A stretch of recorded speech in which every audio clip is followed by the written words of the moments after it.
Hello दोस्तों, स्वागत है मेरे YouTube channel study with soul points पर।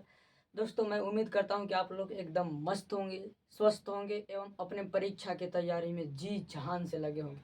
तो दोस्तों, मैं आप लोगों के आज जैव प्रक्रम यानी कि बायो में यानी कि जीव विज्ञान में आज हम आप लोगों को जैव प्रक्रम पढ़ाने वाला हूँ, जिसमें एक हिस्सा जीवों में पोषण है।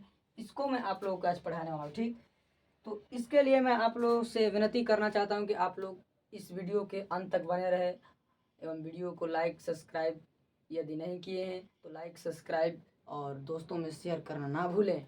ठीक, अब देखिए जीव विज्ञान। सबसे पहले मैं आप लोगों को एकदम बेसिक से बताऊंगा दोस्तों, वीडियो के अंत तक बने रहिएगा। एकदम बेसिक से मैं बताने वाला हूँ।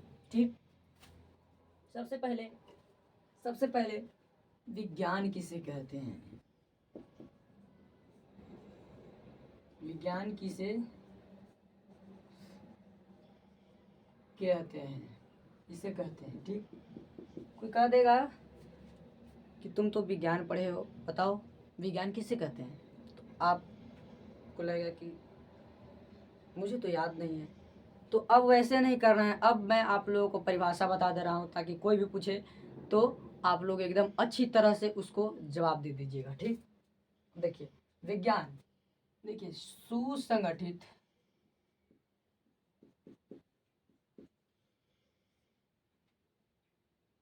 सावधानी पूर्वक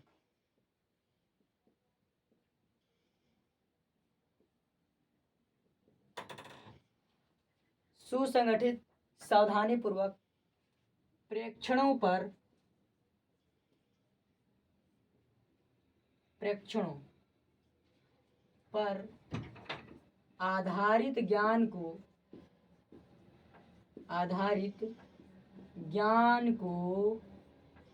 क्या कहते हैं? विज्ञान कहते हैं। ठीक, विज्ञान यानी कि साइंस। ठीक,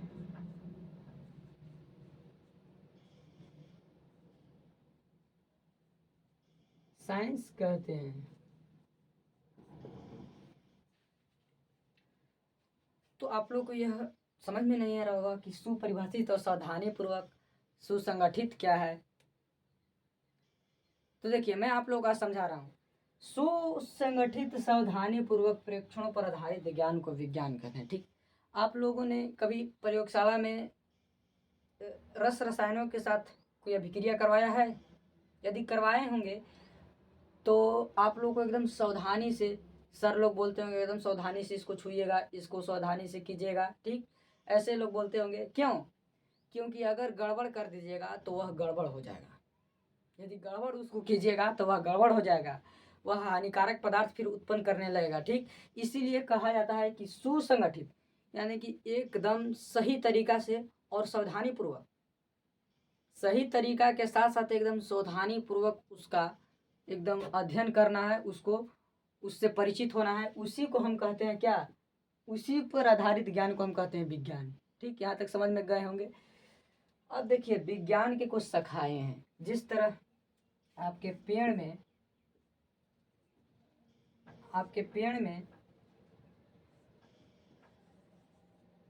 कुछ शाखाएं होती है, उसी तरह विज्ञान में भी शाखाएं होती है। ठीक, जिस तरह पेड़ के शाखा होती है, शाखा यानी कि टहनी, उसी तरह विज्ञान का भी टहनी होती है। विज्ञान के कितने टहनी है? 3 टहनी है। ठीक, देखिए ये है, मान लीजिए, देखिए विज्ञान के प्रकार, देखिए शाखा। देखिए पहला होता है आपका जीव विज्ञान, जो मैं आप लोगों को आज पढ़ाने वाला हूँ, जीव विज्ञान। दूसरा रसायन विज्ञान।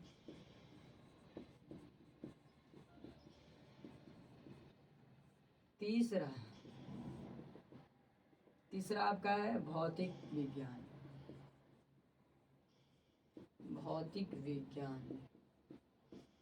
इसको कहते हैं बायोलॉजी, शॉर्ट में बायो। इसको कहते हैं केमिस्ट्री, शॉर्ट में CHE। और इसको कहते हैं फिजिक्स, शॉर्ट में PHY। ठीक, देखिए मान लीजिए कि यह पूरा साइंस है, ये SCIENC, यह विज्ञान है। क्या है? यह पेड़ है जो विज्ञान है। ठीक, इसमें देखिए 3 टहनी है, एक है बायो, एक है फिजिक्स और एक है केमिस्ट्री। ठीक, समझाने का तरीका है, मैं समझा रहा हूँ। देखिए विज्ञान के कितने शाखा? 3 शाखा। विज्ञान के कितने शाखा? 3 शाखा। पहला बायोलॉजी, दूसरा फिजिक्स, तीसरा केमिस्ट्री। देखिए इस तरह से मतलब विज्ञान को वर्गीकृत किया गया है। ठीक, अब हम लोग आज पढ़ने वाले हैं जीव विज्ञान। ठीक, हम आप लोग को आज जीव विज्ञान पढ़ाने वाले हैं। देखिए जीव विज्ञान आखिर किसे कहते हैं, जीव विज्ञान आखिर क्या है, तो मैं ऐसे ही बता देता हूँ क्योंकि वीडियो लंबा हो जाएगा। मैं टॉपिक पर तुरंत आता हूँ। कुछ बेसिक चीज़ें मैं आप लोगों को बता रहा हूँ। देखिए जीव विज्ञान किसे कहते हैं? जिस विज्ञान की वह शाखा जिसके अंतर्गत जीव जंतुओं तथा पेड़ पौधे के बारे में अध्ययन किया जाता है या जीवन के बारे में अध्ययन किया जाता है, उसे हम क्या कहते हैं? जीव विज्ञान कहते हैं। जिसके अंतर्गत जीव जंतुओं का अध्ययन किया जाता है उसे क्या कहते हैं? जीव विज्ञान कहते हैं। या जिसके अंतर्गत जीवन के बारे में अध्ययन किया जाता है उसे हम जीव विज्ञान कहते हैं। ठीक, ये हो गया। अब रसायन शास्त्र जो होता है जिसके अंतर्गत रसायनों के बारे में अध्ययन किया जाता है कि किसको मिलाएंगे तो क्या होगा, कौन कैसे क्या अभिक्रिया कैसे करते हैं, यानी कि रसायन का अध्ययन किया जाता है तो उसे हम रसायन शास्त्र कहते हैं। और जो आपको फिजिक्स दिख रहा है तो इसमें पदार्थ में घटित घटनाओं के बारे में अध्ययन किया जाता है। ठीक, पदार्थ में घटित घटनाओं के बारे में अध्ययन किया जाता है, वो है आपका फिजिक्स। ठीक, भौतिक। अब देखिए विज्ञान का परिभाषा, जीव विज्ञान का जान गए, जीव विज्ञान का इस सब पार्ट का उसका जान गए। ठीक, अब हम लोग टॉपिक की ओर चलते हैं। स्क्रीनशॉट लेना होगा तो ले लीजिएगा। ठीक, अब हम लोग टॉपिक की ओर चलते हैं। आखिर जैव प्रक्रम है क्या? देखिए जैव प्रक्रम, मैं पहले परिभाषा लिख देता हूँ, पहले परिभाषा उसके बाद मैं समझाऊंगा। जैव प्रक्रम, इसे हम लोग क्या कहते हैं इंग्लिश में? इसे हम लोग कहते हैं लाइफ प्रोसेस। आपका लाइफ प्रोसेस है। ठीक, जैव प्रक्रम। देखिए जैव प्रक्रम आखिर किसे कहते हैं? देखिए मैं बता रहा हूं, वे सभी जैविक क्रियाएं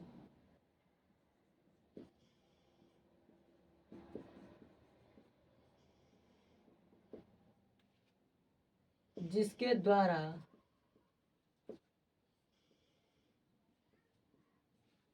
जीवों का अनुरक्षण होता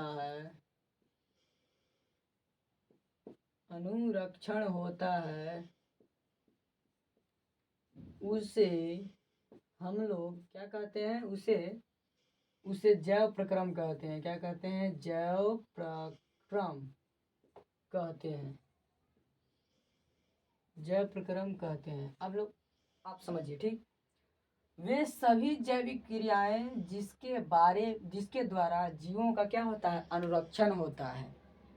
अब यहाँ पर आप लोगों को समझ में नहीं आ रहा है कि अनुरक्षण क्या है, जैविक क्रिया क्या है। देखिए जैविक क्रिया, जो जीवों में होने वाली क्रिया को जैविक क्रिया कहते हैं, सिंपल। ठीक, अब देखिए जिसके द्वारा जीवों का क्या होता है? अनुरक्षण होता है, यानी कि उसकी रक्षा होता है। वह मतलब टिके हुए रहता है, उसका रक्षा होता है, उसे हम अनुरक्षण कहते हैं। ठीक, उसे हम क्या कहते हैं? जैव प्रक्रम कहते हैं। पहले आप यह पढ़ने के बाद आपको यह समझ में आ रहा होगा कि आखिर देखिए वे सभी जैविक क्रियाएं कह रहा है, इसका मतलब कि जो जैव प्रक्रम आपका है, लाइफ प्रोसेस, वह एक क्रिया नहीं बल्कि क्रियाओं का समूह है। क्या है? क्रियाओं का समूह है। जैव प्रक्रम आपका क्रियाओं का समूह है। तभी तो कह रहा है कि वे सभी जैविक क्रियाएं जिसके द्वारा जीवों का क्या होता है? अनुरक्षण होता है, रक्षा होता है, उसे हम क्या कहते हैं? जैव प्रक्रम कहते हैं। देखिए मान जाए कि कोई जीव है तो उसमें क्या क्या होता है? जैव प्रक्रम में उसमें क्या क्या होता है? उसमें भोजन ग्रहण होगा, यानी कि उसमें पोषण होगा, पोषण के बाद श्वसन, श्वसन होगा, परिवहन होगा, उत्सर्जन होगा, जनन होगा, इत्यादि प्रक्रियाओं को सम्मिलित रूप से हम क्या कहते हैं? जैव प्रक्रम। सिंपल, एकदम समझ गए। इन्हीं सभी क्रियाओं को क्या कहते हैं? जैव प्रक्रम कहते हैं, क्योंकि इसी सब क्रियाओं के पश्चात जीवों का क्या होता है? अनुरक्षण होता है, रक्षा होता है, जीव कामयाब रहता है। ठीक, अब देखिए यहाँ पर आप लोगों को मैं आज क्या पढ़ाने वाला हूँ इस वीडियो में? जीवों में पोषण। ठीक, जीवों में पोषण। तो देखिए जैव प्रक्रम के, यहाँ पर गलती लिखा गई थी, जैव प्रक्रम के देखिए कितने हिस्सा होते हैं। पहला मैं बोल रहा हूँ क्या? पोषण, जिसे हम लोग कहते हैं न्यूट्रिशन। दूसरा श्वसन,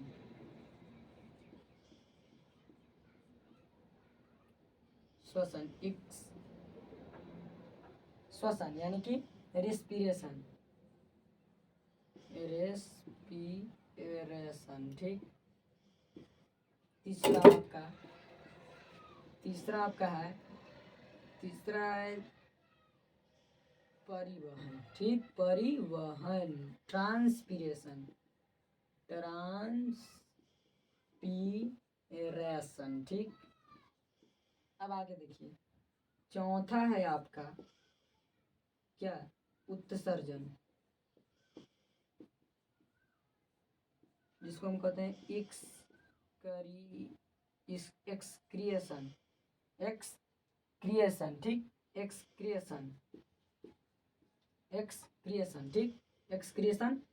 अब पांचवा देखिए, पांचवा है आपका जनन, जिसको हम लोग क्या कहते हैं? रिप्रोडक्शन। एकदम मैं बेसिक से पढ़ा रहा हूँ, इस वीडियो को एकदम अंत तक देखते रहिएगा ताकि आप लोगों को पर्याप्त फायदा हो सके। ठीक, देखिए पोषण, देखिए जैव प्रक्रम के इतने सारे प्रोसेस हैं। मैंने बताया था ना कि वे सभी जैविक क्रिया, यानी कि यह जैव प्रक्रम जो है वह क्रियाओं का समूह है। देखिए कितना क्रिया होता है, तब सम्मिलित रूप से क्या कहलाता है? जैव प्रक्रम कहलाता है। ठीक, अब देखिए मैं आप लोगों को आज यह पढ़ाने वाला हूँ, यह जो आपको दिख रहा है ना पोषण, ये इसको मैं आप लोगों को पढ़ाने वाला हूँ। ये सब बाद में पढ़ाऊँगा। इस लेक्चर में मैं पहला लेक्चर है मेरा, इस लेक्चर में मैं आप लोगों को पोषण एकदम बेसिक से पढ़ाऊँगा। ठीक, एकदम बेसिक से। ठीक, देखिए आगे देखिए, अब देखिए जैव प्रक्रम समझ गए। अब यहाँ पर होता है कि आखिर पोषण क्या है? पोषण क्या है? पोषण का परिभाषा, पोषण की परिभाषा जानने से पहले आप लोगों को एक और परिभाषा जानना होगा, उसका नाम है पोषक तत्व। क्या? पोषक तत्व। देखिए पोषक तत्व आखिर किसे कहते हैं?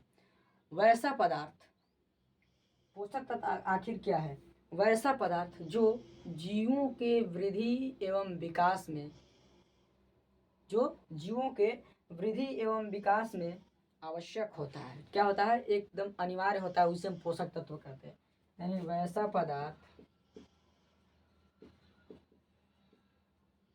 जो जीवों के वृद्धि एवं विकास में आवश्यक होता है, उसे क्या कहते हैं? पोषक तत्व कहते हैं। क्या कहते हैं? पोषक तत्व कहते हैं। ठीक, अब देखिए जब ये समझ गए तो आपको एक पोषण की परिभाषा समझने में एक ठोप दिक्कत नहीं होगी, एकदम जरा सा भी नहीं, एकदम समझ जाइएगा। देखिए पोषण किसे कहते हैं तो बोल देगा कि जीव पोषण किसे कहते हैं। तो देखिए डायरेक्ट लिखिए यहाँ पर, वह विधि या वह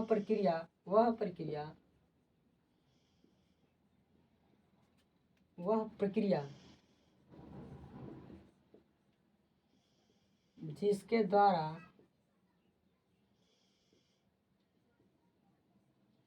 जीव पोषक तत्वों को ग्रहण कर, आ गया ना पोषक तत्व, पोषक तत्वों को ग्रहण कर उसका क्या करता है, उसका उपयोग करता है,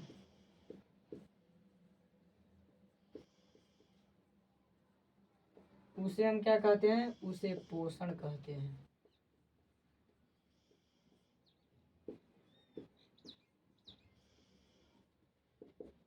उसे हम क्या कहते हैं, पोषण।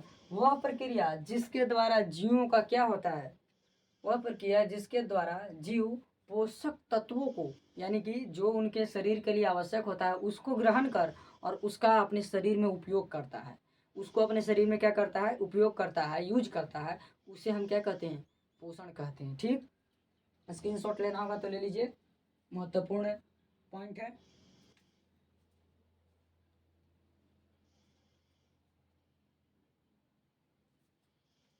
यहाँ पर आप लोगों को नहीं दिख रहा होगा, रिप्रोडक्शन है, जनन, जनन, रिप्रोडक्शन। तो मैं इसको पढ़ के सुना देता हूँ फिर से। पोषण क्या है, वह प्रक्रिया जिसके द्वारा जीव पोषक तत्वों को ग्रहण कर और उसका उपयोग करता है, उसे हम पोषण कहते हैं। और कोई कह देगा कि पोषक तत्व आखिर क्या है, आखिर पोषक तत्व किसको कहते हैं। तो पोषक तत्व वैसा पदार्थ जो जीवों के वृद्धि, क्या, जीवों के वृद्धि एवं विकास में आवश्यक होता है, उसे हम क्या कहते हैं, पोषक तत्व कहते हैं। ठीक, पोषक तत्व कहते हैं। अब देखिए मैं और आगे चलता हूँ, एकदम वीडियो के अंत तक बने रहिएगा दोस्त, आज मैं आप लोगों को बहुत कुछ सिखाने वाला हूँ। ठीक, अब आगे चलिए। इतना परिभाषा देख लिए हम लोग।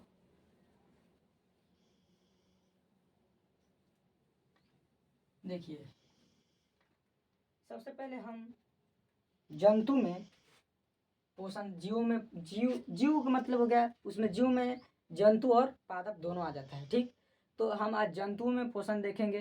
किसमें, जंतुओं में पोषण, जंतुओं में पोषण। जंतुओं में पोषण में भी हम अमीबा में पोषण देखेंगे। क्या, अमीबा में पोषण।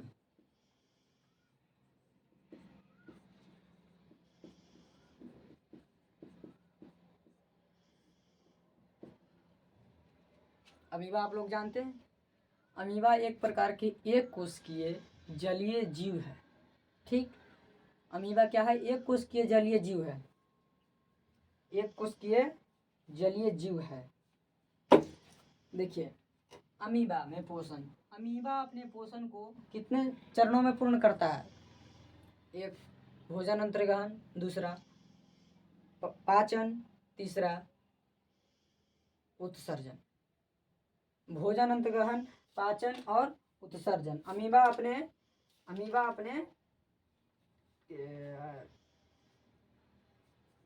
पोषण को 3 चरणों में पूर्ण करता है, पूरा करता है। ठीक, पहला पोषण यानी भोजन अंतर्ग्रहण,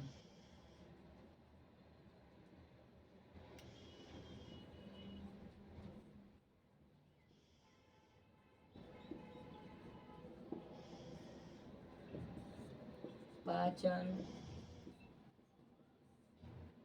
उत्सर्जन।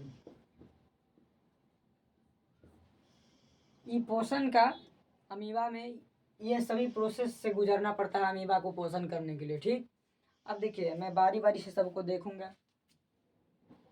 देखिए भोजन अंतर्ग्रहण, देखिए अमीबा एक प्रकार के, मैं बताया कि कोशिकीय जीव, एक कोशिकीय जीव है। इस प्रकार के अमीबा बिल्कुल होता है, उसका आकार अनियमित होता है, इस प्रकार का नहीं, किसी भी आकार का हो सकता है, अनियमित कार का वह होता है, उसका कोई शेप नहीं है, उसका कोई एक शेप नहीं है, ये अमीबा है। ठीक, उसका यह क्या हो गया, केंद्र हो गया।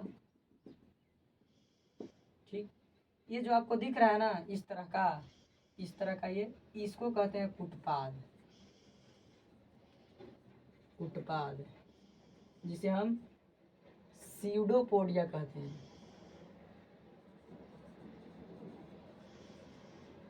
स्यूडोपोडिया, साइडोपोडिया, ठीक। पी जो है साइलेंट रहता है, इसको हम क्या कहते हैं, स्यूडोपोडिया। इस देखिए यहाँ पर गलती लिखा रहा है, स्यूडोपोडिया ना, देख ले रहा हूँ, स्यूडोपोडिया, स्यूडोपोडिया, PSEU, स्यूडोपोडिया, ये है आपका। इसको कहते हैं क्या, कुटपाद। अमीबा में क्या पाया जाता है, या ये भी प्रश्न पूछता है, अमीबा किसके कारण गति करता है, तो कुटपाद के कारण, स्यूडोपोडिया के कारण, ठीक। अब भोजन भी ग्रहण में आगे बताऊंगा इसी के कारण करता है। देखिए ये अमीबा हो गया, इसका यह हो गया क्या, केंद्रक, केंद्रक, ठीक। और यहाँ पर ये हो गया उसका कोशिका द्रव्य,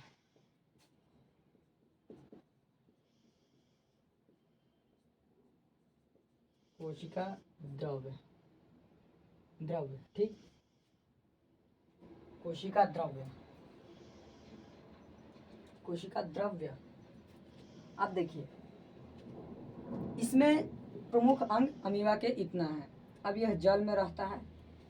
अब देखिए पोषण की बात हो रही, तो यहाँ देखिए जल में मान लिया है कि यह कोई भोजन का कण है, ठीक।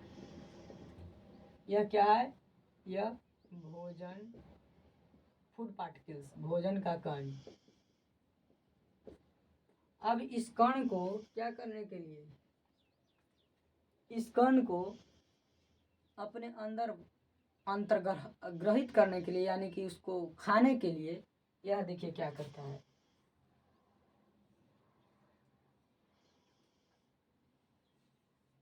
इस प्रकार से हो जाता है, भोजन को यहाँ आ जाता है, यानी कि अपने स्यूडोपोडिया को ही बढ़ा देता है ताकि उसको घेर ले, और धीरे धीरे क्या करता है, इसको इस तरह से करते करते घेर लेता है दोनों तरफ से, ठीक। इसको क्या कर लेता है, फिर धीरे धीरे घेर लेता है, ठीक। अब इसको घेर लिया,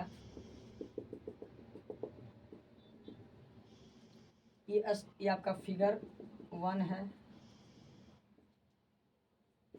ये फिगर 2, फिगर 2, ठीक। अब भोजन को जब ग्रहण कर लिया तो देखिए थर्ड पे,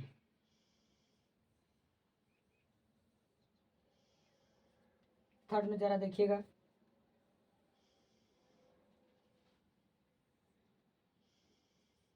यहाँ भोजन ग्रहण किया था, तो इसको अब बना देगा, इसको गोल करके इसको बना देगा क्या, भोजन रसधानी, क्या, भोजन रसधानी, भोजन रसधानी। यहाँ पर फिगर क्या हो गया, फिगर 3, ये आपका भोजन रसधानी बना दिया, ठीक। अब उसके बाद देखिए, अब देखिए उसके बाद यहाँ पर भोजन रसदानी बना दिया था,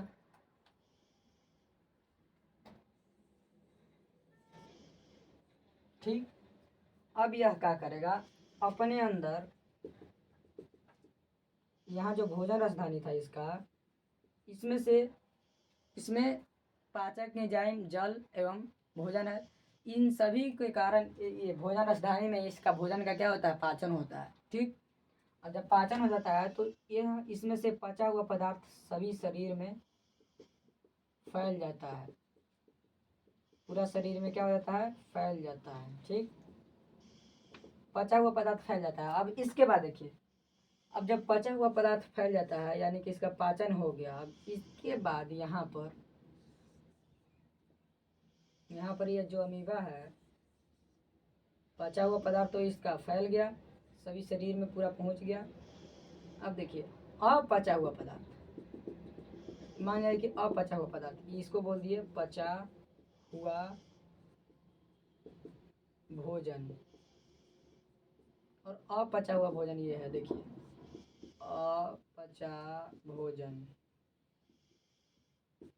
अब इस अपचा भोजन को एक अस्थायी छिद्र का निर्माण करता है, यानी कि परमानेंट नहीं है, टेम्पररी छिद्र का निर्माण करता है, जिसको अपने से बंद भी कर देता है, और जब मन करे तभी किधर से भी खोल सकता है, इसको कोई ठीक नहीं है, जिधर मन तिधर से खोल सकता है। और ये अपचा हुआ भोजन को इस तरह से बाहर क्या कर देता है, उत्सर्जित कर देता है। क्या कर देता है, उत्सर्जित। ये आपका फिगर नंबर कितना हो गया, फिगर नंबर ये 4 था, ये आपका 5 हो गया। देखिए यह इस फिगर के माध्यम से आप परीक्षा में यदि उसको दर्शा देते हैं, जैसे मैं बोला उस तरह आप लिख देते हैं, तो परीक्षा में आपका 1 नंबर भी नहीं कटेगा, 1 नंबर भी नहीं कटेगा। ठीक, देखिए तो मैं इसको बोल देता हूँ, लिखना बहुत लंबा हो जाएगा, मैं बोल देता हूँ। भोजन अंतर्गहन, देखिए अमीबा सबसे पहले क्या करता है, अमीबा में कुटपाद स्थित होता है। कुटपाद को सबसे पहले भोजन आगे अनुभव होता है कि भोजन है, कुटपाद को बढ़ा लेता है। ठीक, कुटपाद को जैसे ही बढ़ाता है तो वह कुटपाद एक दूसरे को माने दोनों मुंह जुड़ जाता है और अंदर भोजन अटक जाता है। ठीक, जब अंदर भोजन अटक जाता है उसके बाद अगला स्टेप में भोजन रसधानी का निर्माण होता है। एक भोजन रसधानी का निर्माण होता है जिसमें क्या क्या उपस्थित रहता है, पाचक एंजाइम उपस्थित रहता है, उसमें जल उपस्थित रहता है, क्योंकि जल में तो स्थिति है, जल में स्थित है, और जो भोजन के कण ग्रहण किया वो उपस्थित रहता है।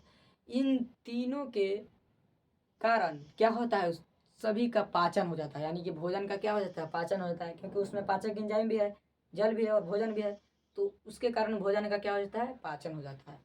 अब जो पचा हुआ भोजन है, पचा हुआ भोजन क्या हो जाता है, सभी शरीर में बिखर जाता है, बंट जाता है, और अपचा हुआ भोजन एक अस्थायी छिद्र के माध्यम से शरीर से बाहर निकल जाता है। यही अमीबा का पूर्ण पोषण हो जाता है। और ऐसा यदि आप लोग परीक्षा में यदि आए तो लिख दीजिएगा, तो आपको 1 नंबर का भी कट नहीं होगा। ठीक, इस प्रकार से अगर आप स्क्रीनशॉट लेना चाहते हैं तो ले लीजिए, इस प्रकार से है बिल्कुल।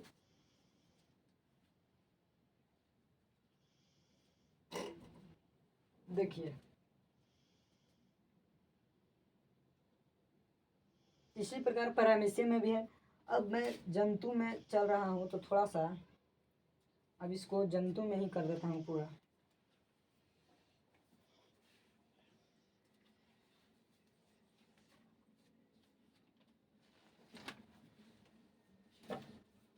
जंतु में जब चला तो मैं आज थोड़ा सा उसका लेक्चर बता देता हूँ। अब मैं चलूँगा जब जंतु में चल दिया तो देखिए अमीबा में सबसे पहले मैं पोषण किया, अमीबा में पोषण को पढ़ाया। दूसरा पैरामीशियम में पोषण है,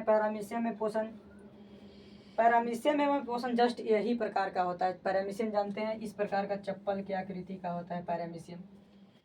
उसको उसमें क्या पाया जाता है, सिलिया पाया जाता है, इस तरह के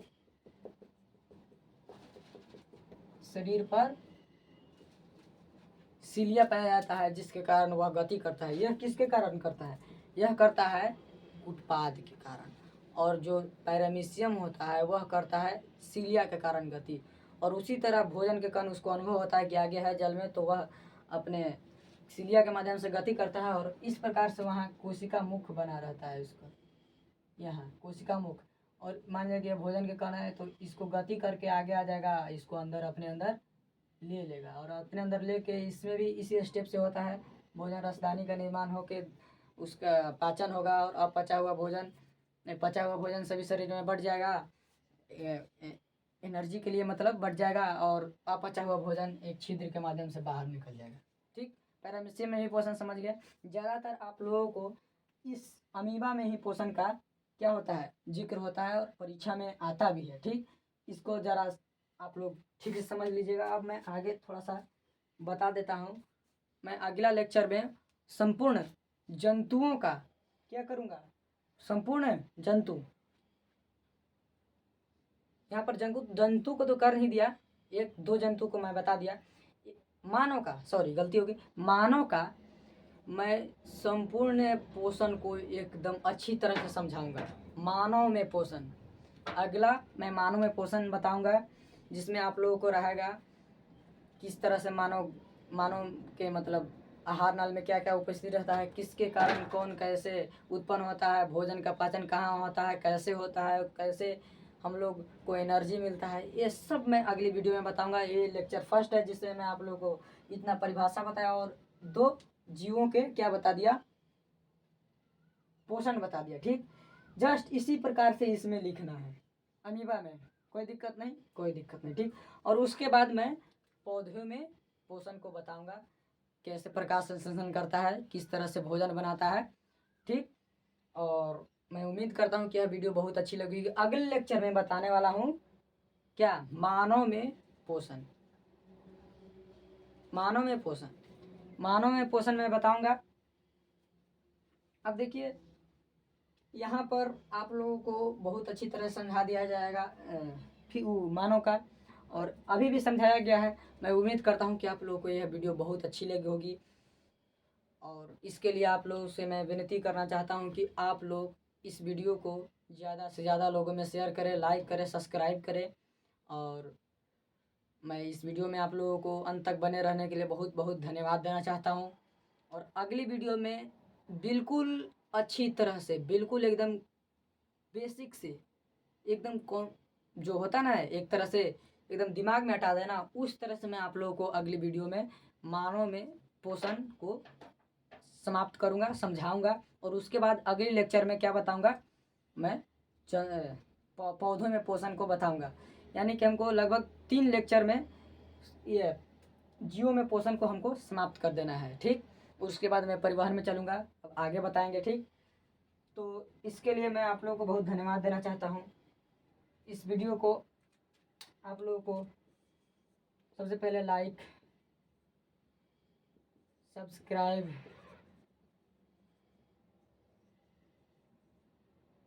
और शेयर करना नहीं भूलिएगा। ठीक, क्योंकि आप लोगों को यह किया हुआ कार्य, यह तीनों मुझे बहुत मोटिवेट करता है, और मैं आशा करता हूँ कि आप लोग ऐसा कीजिएगा। और इसके लिए मैं बहुत बहुत धन्यवाद देना चाहता हूँ। अगली वीडियो में बहुत अच्छी तरह से मैं आप लोगों को मानव में पोषण बताऊँगा। बहुत इंटरेस्ट है, आप लोगों को बहुत मज़ा आएगा। ठीक, बहुत बहुत मज़ा आएगा। और फिगर के माध्यम से, जस्ट इसी तरह से फिगर के माध्यम से मैं अगली वीडियो में मानव में पोषण को बहुत अच्छी तरह से समझाऊंगा। ठीक, और अंत तक बने रहने के आप लोगों के लिए बहुत बहुत धन्यवाद मैं कहना चाहता हूँ। धन्यवाद।